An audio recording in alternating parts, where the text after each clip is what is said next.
Conference റൂമിലേക്ക് കയറിയ സാക്ഷി ഒരു വേള എന്ത് ചെയ്യണമെന്നറിയാതെ മുന്നിലിരിക്കുന്നവരെ നോക്കി. ആയുഷും കുടുംബവും, പിന്നെ സാക്ഷിയുടെ അച്ഛനും അമ്മയും, ദീക്ഷിത്തും അർപ്പിതയും. സാക്ഷിയെയും സിദ്ധുവിനെയും ഒരുമിച്ച് അവിടെ കണ്ട മറ്റുള്ളവരുടെയും അവസ്ഥ അതുതന്നെയായിരുന്നു. അകത്തേക്ക് കയറിയ സിദ്ധു ജാക്കറ്റ് സീറ്റിലിട്ടിട്ട് സാക്ഷിയെ അവനടുത്തുള്ള ചെയറിലിരുത്തി. അടുത്ത് തന്നെ ബിച്ചുവും. സിദ്ധുവിൻ്റെ മുന്നിലെ നെയിം പ്ലേറ്റ് കണ്ട് ആയുഷിൻ്റെ അമ്മയാണ് ശരിക്കും ഞെട്ടിയത്. സിദ്ധാർത്ഥ് വിശ്വനാഥ്, CEO. പലതവണ അവനെ അപമാനിച്ചതും വാക്കുകൾ കൊണ്ട് മുറിവേൽപ്പിച്ചതുമൊക്കെ ആലോചിച്ചപ്പോൾ അവർക്കൊന്നും വേണ്ടിയിരുന്നില്ല എന്ന് തോന്നി. ഇങ്ങനെ ഒരു ട്വിസ്റ്റ് അവർ സ്വപ്നത്തിൽ പോലും പ്രതീക്ഷിച്ചിരുന്നില്ല എന്നതായിരുന്നു സത്യം. സാക്ഷി സിദ്ധാർത്ഥ്.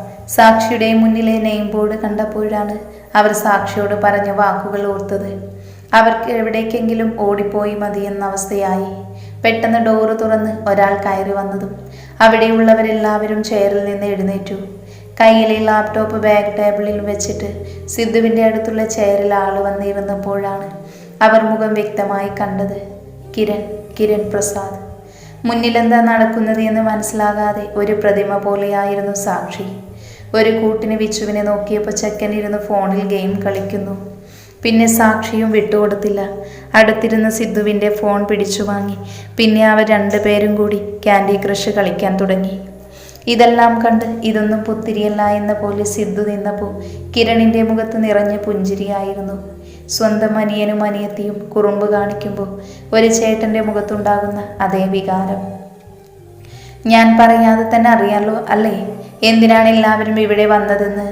സിദ്ധു സംസാരിച്ചു തുടങ്ങിയതും സാക്ഷിയുടെ അച്ഛൻ്റെയും പ്രതാപിൻ്റെയും മുഖം മാറി. മീറ്റിംഗ് വലിച്ചു നീട്ടാനും ആരെയും അപമാനിക്കാനും ഒന്നും ഞാൻ ഉദ്ദേശിക്കുന്നില്ല.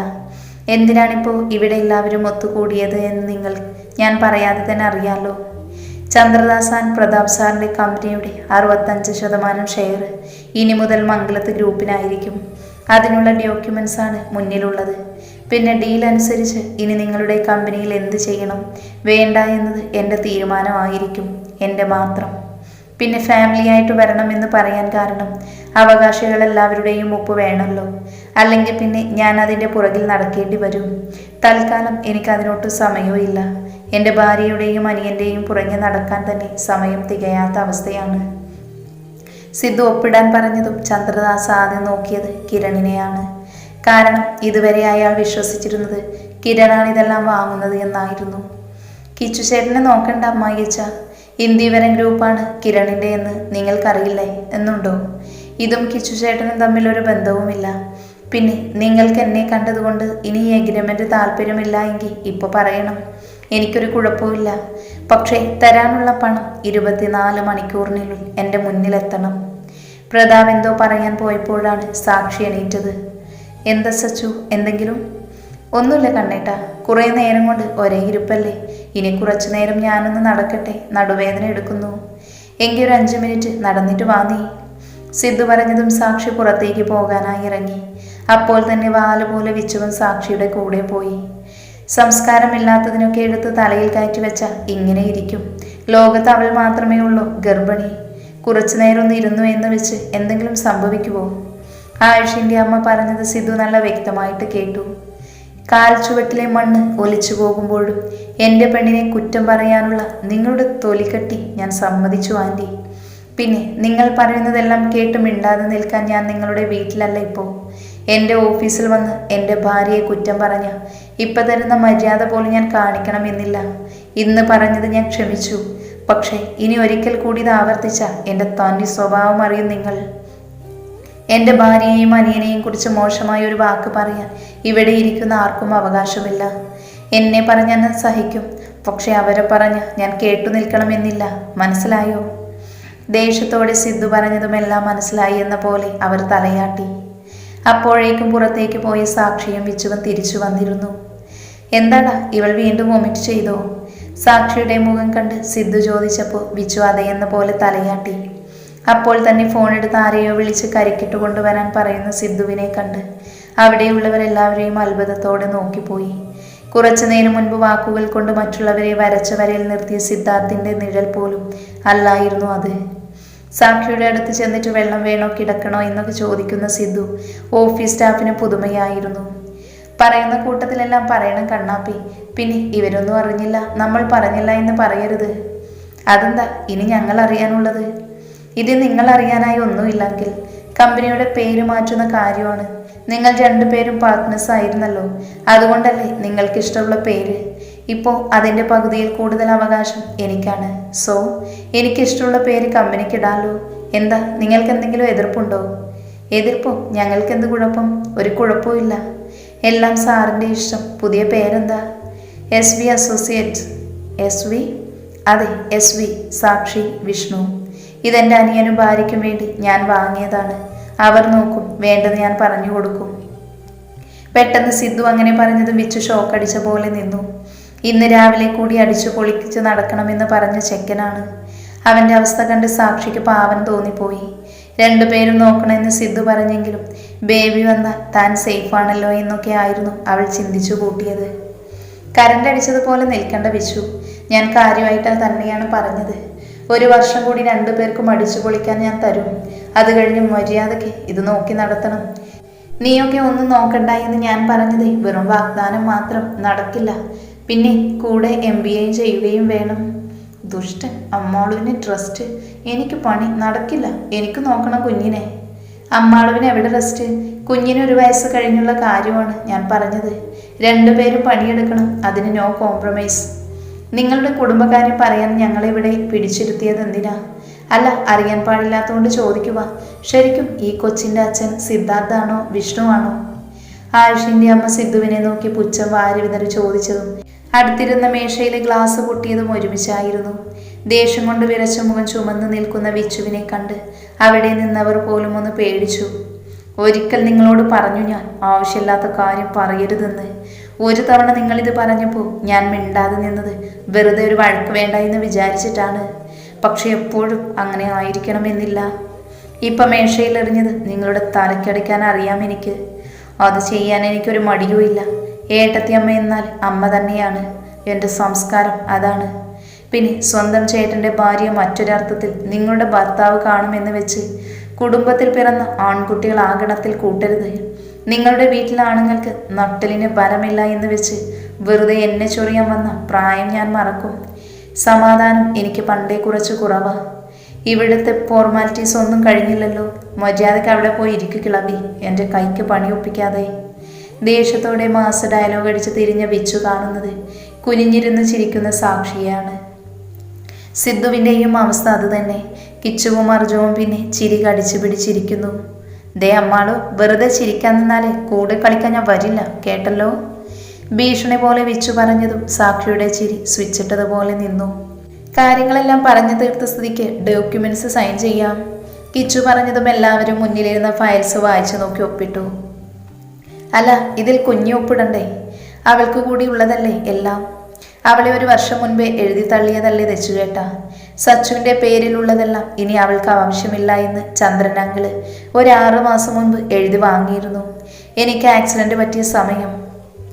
എഴുതി കൊടുത്തില്ലെങ്കിൽ എൻ്റെ ജീവൻ കാണില്ല എന്ന് ആഴ്സാറിൻ്റെ ഭീഷണി പോലും. ഏതൊരു ഭാര്യയ്ക്കും സ്വന്തം കെട്ടിയോൻ്റെ ജീവനല്ലേ വലുത്. സച്ചു എല്ലാ പേപ്പറിലും ഒപ്പിട്ട് കൊടുത്തു. ടൗണിൽ സച്ചുവിൻ്റെ പേരിലുള്ള പ്ലോട്ട് വിറ്റുമല്ലേ കുറെ പിടിച്ചു നിൽക്കാൻ നോക്കിയത്. പക്ഷെ അതും ചീറ്റിപ്പോയി. എന്തായാലും ചന്ദ്രൻ അങ്കിൾ പേടിക്കണ്ട, ആ പ്ലോട്ട് വാങ്ങിയത് ഞാൻ തന്നെയാണ്. എന്തായാലും ഉടമസ്ഥരെല്ലാം ഒപ്പിട്ടല്ലോ. Thank you so much. You guys can leave now. സ്വന്തം അമ്മായി അച്ഛനെയും കുടുംബത്തെയും ഇങ്ങനെ ഒരു ദയവുമില്ലാതെ ഗെറ്റ് ഔട്ട് അടിക്കല്ലേ അളിയ. ദൈവകോപം കിട്ടും. മറ്റുള്ളവർ പുറത്തേക്ക് ഇറങ്ങിയ സമയം സാക്ഷിയുടെ അടുത്തേക്ക് വന്നതായിരുന്നു ദീക്ഷിത്. ദൈവവും ഞാനും തമ്മിൽ പണ്ടേ അത്ര നല്ല കണക്ഷൻ അല്ലല്ലോ തെച്ചു ചേട്ടാ. അതുകൊണ്ട് ആ കോപമൊന്നും എനിക്കൊരു പ്രശ്നമല്ല. നിന്നോട് പറഞ്ഞിട്ട് വലിയ കാര്യമൊന്നുമില്ല, എങ്കിലും അറിയാൻ പാടില്ലാത്തതുകൊണ്ട് ചോദിക്കുക. എന്ത് ധൈര്യത്തിലാണ് നീ എല്ലാം ഇതിൻ്റെ രണ്ടിൻ്റെയും തലയിൽ വെച്ച് കൊടുത്തത്?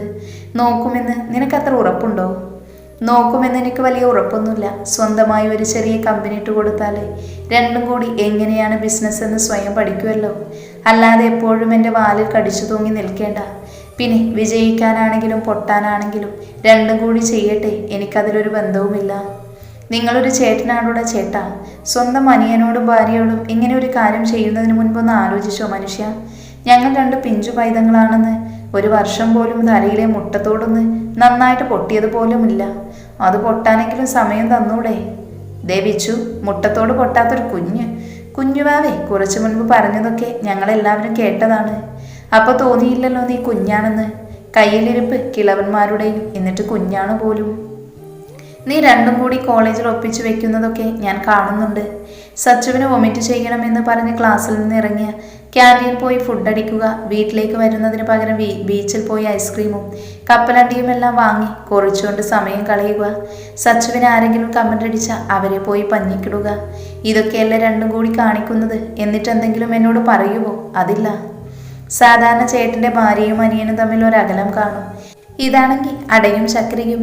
ചില ദിവസം ഓഫീസിൽ നിന്ന് വരുമ്പോൾ കാണുന്നത് രണ്ടും കൂടി എന്നെ കാത്തിരുന്ന് അവസാനം ഒരുമിച്ച് കിടന്നുറങ്ങുന്നത്. കോളേജിൽ പിന്നെ വിച്ചുവാണോ സച്ചുവിനെ കിട്ടിയത് എന്ന് ആരെങ്കിലും ചോദിച്ചാൽ പിന്നെ അതിനാണല്ലോ അടി. കോളേജിൽ എൻ്റെ ഓഫീസ് റൂം കുറേ പാവക്കുട്ടിയൊക്കെ വാങ്ങി നീ രണ്ടും കൂടി ചിൽഡ്രൻസ് പാർക്ക് ആക്കിയല്ലോടാ പുല്ലേ. എന്നിട്ട് എന്തെങ്കിലും സീരിയസ് കാര്യം പറഞ്ഞാൽ ഉടനെ കുഞ്ഞാണ് പോലും. 5 മാസം കഴിഞ്ഞാലേ ഒരു കുഞ്ഞു വരും. നിന്റെ രണ്ടിൻ്റെയും ഇരട്ട പേര് തന്നെ കന്നാസും കടലാസും, ബോബനും മോളിയും എന്നൊക്കെയല്ലേ. എന്തിനൊരുപാട് കോളേജിൽ പോകാനിടുന്ന ഡ്രസ്സിൻ്റെ കളർ പോലും സെയിം. ബാക്കിയുള്ള കുട്ടികളോട് സംസാരിക്കുമെങ്കിലും ഒരാളെയും ഒരുപാട് അടുപ്പിക്കില്ല. ഇതെല്ലാം ഞാൻ കാണുന്നുണ്ട്. പിന്നെ ഒന്നും ചോദിക്കാനും പറയാനും വരാത്തതേ കോളേജ് ലൈഫിൽ ഞാൻ കൈകടത്തുന്നത് ശരിയല്ലല്ലോ, അതുകൊണ്ട് മാത്രം. പക്ഷേ അതൊരു ആനുകൂല്യമായിട്ട് കാണരുത്. നിൻ്റെയൊക്കെ പ്രായത്തിൽ ഞാൻ സ്വന്തമായി ഒരു കമ്പനി നോക്കി നടത്തി. ഒരേ സമയം വീടും കോളേജും ഓഫീസ് കാര്യങ്ങളും എല്ലാം. എനിക്ക് തോന്നിയില്ലല്ലോ ഞാൻ കുഞ്ഞാണെന്ന്. നിനക്ക് രണ്ടിനും ഉത്തരവാദിത്തം വരാനേ ദേ ഇതുള്ളു മുന്നിൽ ഒരു വഴിയായിട്ട്. അതുകൊണ്ട് കൂടുതൽ ഡയലോഗൊന്നും രണ്ടും എടുക്കേണ്ട. മര്യാദക്ക് രണ്ടും പറഞ്ഞ പണി ചെയ്തോളണം. ആ കാര്യത്തിൽ നോ കോംപ്രമൈസ്. എനിക്ക് വാവ വരുമ്പോൾ ഉത്തരവാദിത്തം വരില്ലേ കണ്ണേട്ടാ? നിഷ്കുവായി സാക്ഷി പറഞ്ഞതും ദീക്ഷിത്തിൻ്റെ മനസ്സിൽ എവിടെയോ ചെറിയ നോവ് അനുഭവപ്പെട്ടു. ഇപ്പോഴും തൻ്റെ അനിയത്തി മനസ്സുകൊണ്ട് അമ്മയാകാൻ തയ്യാറാണോ എന്നൊക്കെ ചേട്ടൻ എന്ന രീതിയിൽ അവന് ചിന്തിച്ചു പോയി. പിന്നെ കുറേ വരും.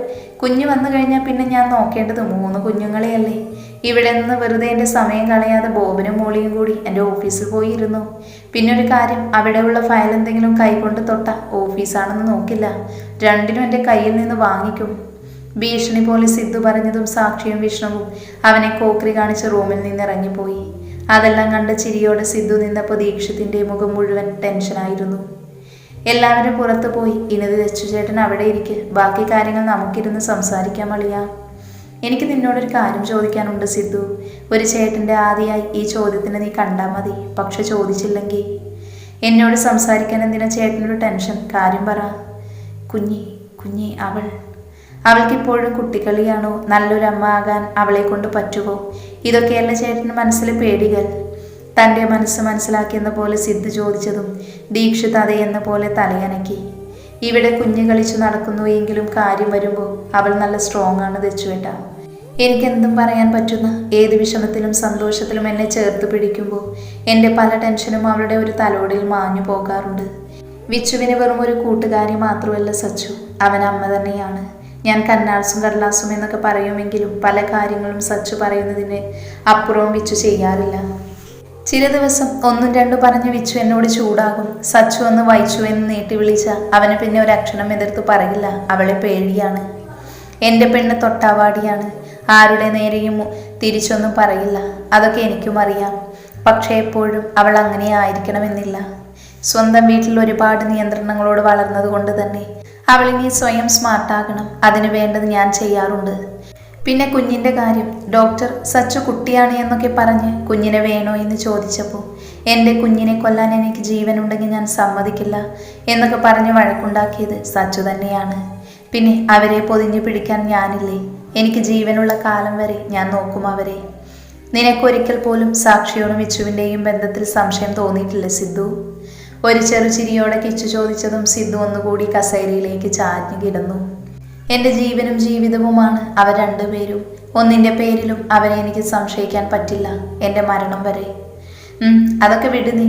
ഇന്ന് ആയുഷിനെ ശ്രദ്ധിച്ചോ? സ്വന്തം കമ്പനി ഇത്ര വലിയ നഷ്ടത്തിലായിട്ടും അവൻ്റെ മുഖത്ത് അതിൻ്റെ അത്ര സങ്കടവും ഇല്ല. ആള് വളരെ കൂളായിട്ടാണ് നിന്നു. ഇതിപ്പോൾ ഒരു തവണയല്ല, പലതവണയായി അവൻ്റെ ഉള്ളിൽ മറ്റെന്തോ ഉണ്ട്. എനിക്കും തോന്നിയിട്ടുണ്ട് ആയുഷ് സാറ് നമ്മളിൽ നിന്ന് എന്തൊക്കെയോ ഹൈഡ് ചെയ്യുന്നത് പോലെ. പിന്നെ അതൊന്നും നമ്മളെ ബാധിക്കുന്ന കാര്യമല്ലല്ലോ. സോ ഞാൻ പിന്നെ അതിനെക്കുറിച്ചൊന്നും ആലോചിച്ചില്ല തെച്ചുവേട്ടാ. കിച്ചുവേട്ടൻ ഓഫീസിൽ പോകുവാണോ അതോ വീട്ടിലേക്കാണോ? ഇന്ന് എനിക്കിനി വേറെ ഒരു പരിപാടിയൊന്നുമില്ല. നേരെ വീട്ടിലേക്ക് മക്കളുടെ കൂടെ കളിക്കണം. പിന്നെ അച്ഛൻ ഇന്ന് കോളേജിൽ പോയില്ല. നീ ഇനി എന്താ പരിപാടി? ഇന്നിനി ഒന്നുമില്ല, വീട്ടിൽ പോകാൻ പോകുന്നു. രണ്ടെണ്ണം അവിടെ എൻ്റെ ഓഫീസ് തിരിച്ചു വെച്ച് കാണും. എങ്കിൽ നീ വാ, നമുക്കിന്ന് എൻ്റെ വീട്ടിൽ കൂടാം. കുറേ നാളായില്ലേ വീട്ടിലേക്ക് വന്നിട്ട്. ദേ മനുഷ്യ, ഇല്ലാത്ത കാര്യം പറയല്ലേ. 2 ആഴ്ച മുൻപല്ലേ ഞാൻ വന്നത്. എന്നിട്ട് കുറേ നാളായി പോലും. ഇന്നിനി വേറെ ജോലിയൊന്നും ഇല്ലാത്ത സ്ഥിതിക്ക് ഞാനും വരുന്നു ഇന്ത്യവരത്തിലേക്ക്. ഒരുമിച്ച് പോകാം. ദച്ചുചേട്ടൻ വരുന്നോ ഞങ്ങളുടെ കൂടെ? പിന്നെ ദച്ചുചേട്ടൻ എന്നോട് ദേഷ്യമുണ്ടോ? എനിക്ക് നിന്നോട് എന്തിനു ദേഷ്യം? ബിസിനസ് ഫീൽഡ് തന്നെ എനിക്കൊട്ടും താല്പര്യമില്ലാത്ത കാര്യമാണ്. പിന്നെ എനിക്കും എൻ്റെ പെണ്ണിനും ജീവിക്കാനുള്ളത് ഞാൻ ജോലി ചെയ്ത് ഉണ്ടാക്കുന്നു. അത് തന്നെ ധാരാളം. പിന്നെ എല്ലാം കുഞ്ഞിയുടെ പേരിൽ തന്നെയല്ലേ. എനിക്കൊരു സങ്കടവും ഇല്ല. എൻ്റെ പെങ്ങൾ സന്തോഷത്തോടെ ജീവിക്കുന്നത് കണ്ടാൽ മാത്രം മതി. അവൾക്ക് എന്തിനും നീയുണ്ടല്ലോ. 2 മാസങ്ങൾക്ക് ശേഷം എവിടെയോ പോയിട്ട് വന്ന ആയുഷ് വീടിൻ്റെ അകത്തേക്ക് കയറുമ്പോൾ കാണുന്നത് എന്തോ കാര്യമായി ചർച്ചയിലിരിക്കുന്ന അവൻ്റെ അമ്മയെയും അച്ഛനെയുമാണ്. അവരെ കണ്ടിട്ടും കാണാത്തതുപോലെ അകത്തേക്ക് കയറിയപ്പോൾ ഉടനെ വന്ന് പുറകിൽ നിന്ന് വിളി. അപ്പോൾ നീ ഇങ്ങനെ എന്തിനും ഒരു സീരിയസ്നെസ് കാണിക്കാതെ നടന്ന എങ്ങനെയാണ്? നിനക്കും വേണ്ട ഒരു കല്യാണം. ഓരോ തവണ സാക്ഷിയെ കാണുമ്പോൾ എനിക്ക് സഹിക്കുന്നില്ല. വീർത്ത വയറും ചുമന്നു തൊടുത്ത മുഖവും. പെണ്ണാകെ അങ്ങ് നന്നായി. അതങ്ങനെ 2 ആണുങ്ങളുടെ കൂടെയുള്ള സഹവാസമല്ലേ? ആരെങ്കിലും അറിഞ്ഞു അവൾ പുളിങ്കൊമ്പിൽ കയറി പിടിക്കുമെന്ന്? സ്വപ്നം പോലും കാണാൻ പറ്റാത്ത സ്വത്തുണ്ടാ ചെക്കന്. എന്തായാലും അവളുടെയൊക്കെ ഒരു യോഗം. ഒന്ന് നിർത്തുന്നുണ്ടോ അമ്മേ? ഏതു നേരവും സച്ചിയുടെ കുറ്റം. ഇതിനു വേണ്ടി എന്ത് തെറ്റാണ് അവൾ നിങ്ങളോട് ചെയ്തത്? ഒന്ന് ചോദിക്കട്ടെ, എൻ്റെ ജീവിതം നിങ്ങളെല്ലാം കൂടി ഇങ്ങനെയാക്കി എന്ത് തെറ്റാണ് ഞാൻ ചെയ്തത്? മടുത്തെനിക്ക് എല്ലാം. ഈ ജീവിതം തന്നെ തീർത്താലോ എന്ന് എത്ര തവണ ആലോചിച്ചു. പിന്നെ പണത്തിന് മാത്രം സ്നേഹിക്കുന്ന നിങ്ങളുടെ ഇടയിൽ എൻ്റെ അനിയത്തിയെ ഒറ്റയ്ക്കാക്കിയിട്ട് പോകാൻ തോന്നുന്നില്ല. അവൾക്കിപ്പോൾ എന്നെ വേണ്ടെങ്കിലും എനിക്ക് അവളെ ഉപേക്ഷിക്കാൻ പറ്റില്ലല്ലോ. പിന്നെ നിങ്ങൾ പറഞ്ഞ 2 ചെറുക്കന്മാർ, അവരെന്നെ പോലെയല്ല, നട്ടലുള്ളവന്മാരാണ്. ഒരു തവണ സച്ചിയെ അവരുടെ മുന്നിൽ വെച്ച് ഇങ്ങനെ പറഞ്ഞു നോക്ക്. പ്രായം നോക്കാതെ അവരുടെ കൈ നിങ്ങളുടെ മുഖത്ത് പതിഞ്ഞിരിക്കും. താഴെ വെക്കാതെയാണ് സിദ്ധു അവളെ കൊണ്ടു നടക്കുന്നത്. എന്തായാലും അവൾ ഭാഗ്യമുണ്ട്. ഇവിടെ ആയിരുന്നെങ്കിൽ നിങ്ങൾ അവൾക്ക് സമാധാനം കൊടുക്കില്ലായിരുന്നല്ലോ. പിന്നെ ഒരു കാര്യം കൂടി, കല്യാണം എന്ന് പറഞ്ഞ് ഒരാളും എൻ്റെ അടുത്തേക്ക് വരണ്ട. ആയുഷ് ഒരു പെണ്ണിനെ ഈ ജീവിതത്തിൽ സ്നേഹിച്ചിട്ടുള്ളൂ. ഇന്നവൾ എൻ്റെയല്ല, മറ്റൊരാളുടെ സ്വന്തമാണെന്നറിയാം. വൈകാതെ അവരുടെ ഇടയിലേക്ക് അവരുടെ പ്രണയത്തിൻ്റെ അടയാളമായ കുഞ്ഞും വരും. എങ്കിലും എനിക്ക് മറക്കാൻ പറ്റില്ല അവളെ. ഓർമ്മ വെച്ച നാളു മുതൽ മനസ്സിൽ എൻ്റെ സ്വന്തമെന്ന് പറഞ്ഞു പഠിച്ചതാണ്. സ്വന്തം അനിയത്തിയെ വെച്ചുള്ള നിങ്ങളുടെ ഭീഷണിക്ക് മുൻപിൽ ഞാൻ തോറ്റുപോയി. അവളുടെ സ്നേഹം ഞാൻ മനഃപൂർവ്വം കണ്ടില്ലെന്ന് നടിച്ചു. വാക്കുകൾ കൊണ്ട് വേദനിപ്പിച്ചു, അപമാനിച്ചു. ഇനിയും എന്നെ ഉപദ്രവിക്കല്ലേ. ആർക്കും ഒരു ശല്യവുമില്ലാതെ ഞാൻ ജീവിച്ചോളാം. ബാംഗ്ലൂരിൽ ഒരു കോളേജിൽ ജോലി ശരിയായി അടുത്ത ആഴ്ച ഞാൻ പോകും. തടയാൻ നോക്കണ്ട. അത്രമാത്രം പറഞ്ഞ് അകത്തേക്ക് കയറാൻ പോയപ്പോഴാണ് പുറത്തെല്ലാം കേട്ടു നിൽക്കുന്ന ദീക്ഷിത്തിനെയും ആരുവിനെയും കണ്ടത്. അവരെ കണ്ട് ആദ്യം ഒന്ന് ഞെട്ടിയെങ്കിലും പിന്നീട് അവർക്കായി ഒരു വിളറിയ ചിരി ചിരിച്ച് അവൻ അകത്തേക്ക് കയറിപ്പോയി. കേട്ടതിൻ്റെയെല്ലാം ഞെട്ടലിലായിരുന്നു ആരു. അപ്പുവിന് സച്ചിയെ ഇഷ്ടമാണെന്ന് പലതവണ തോന്നിയിട്ടുണ്ടെങ്കിലും ഇങ്ങനെയൊരു ട്വിസ്റ്റ് അവൾ സ്വപ്നത്തിൽ പോലും പ്രതീക്ഷിച്ചിരുന്നില്ല. തനിക്ക് വേണ്ടിയാണ് അവൻ ആ സ്നേഹം ഉപേക്ഷിച്ചത് എന്നുകൂടി അറിഞ്ഞപ്പോൾ അവളുടെ കണ്ണുകൾ നിറഞ്ഞൊഴുകി. ആരുവിൻ്റെ മനസ്സ് മനസ്സിലാക്കി എന്ന പോലെ ദീക്ഷിത് അവളെ ചേർത്ത് പിടിച്ചപ്പോൾ ഒരു പൊട്ടിക്കരച്ചിലോടെ പെണ്ണ് അവൻ്റെ നെഞ്ചിലേക്ക് ചാഞ്ഞു.